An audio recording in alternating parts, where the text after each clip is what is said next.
Okay, good morning, good evening, good afternoon, whenever we're watching this. So, I wanted to talk today about recovery post competition. So, it was bank holiday weekend, so a lot of shows were on post weekend. A lot of us go competing at the weekend as well. And it got me thinking about this, and they are like intensive times, especially if you've got more than one horse. Like, I know you might say you're riding for a period of time, but like it's a lot more, like it's mentally intensive, it's physically intensive. You'll be in the warm up for a certain amount of time, getting ready. All these things add up and take a toll on your body. If you're going to a show jump competition with 4 or 5 horses as well, again, this is like you're repeating it over and over again.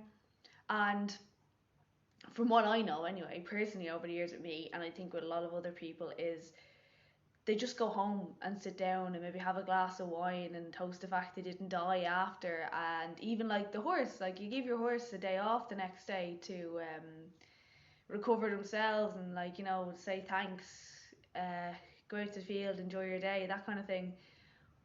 But for us, we don't do anything. Like, say for instance, if it was on the Monday, you just go back to work the next day. And especially even like, not even especially, but like sometimes you're stiff and sore after, like, I don't know, if anyone here has ever done a 1 day event, and after a 1 day you're like shot, like you're just so exhausted because it's such a long day and there's so much involved.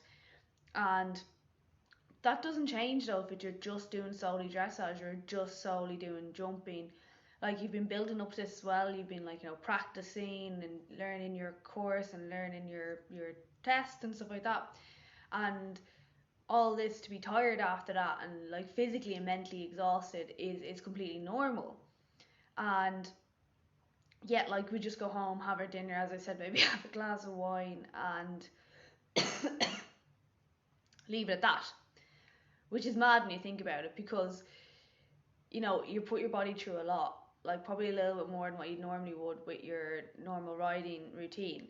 So you should be doing some form of recovery, and that doesn't mean like all other sports. Think about all other sports. Like if they're like a game day, they have a recovery after, like rugby, football, like hurling, all that. They have like recovery protocols after to make sure they don't get injured long term. And if you look at that way, like this doesn't have to be a 2 hour whatever. It can literally like be as much as sitting down doing half-hour stretching routine, like 20 minutes, just stretching out the body, having a bath after, like an Epsom salts bath. That could do the world of good to you. Um, what else could you do? Foam rolling. Like most people have foam rollers lying around the gaff. If it's not yours, someone in your family owns one.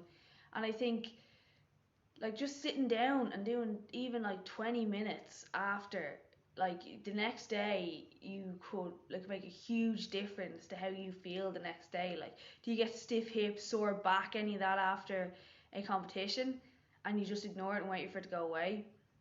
And like this is the kind of thing, like you're holding yourself in a position for longer than you normally would. That's what I'm saying when talks of like one days, 100 trials, even a dressage test. You're focused on your posture. You'd be changing position over course fences. So like lower back pain or stiffness in the hips is completely normal when you think about it if you've been doing that intensively.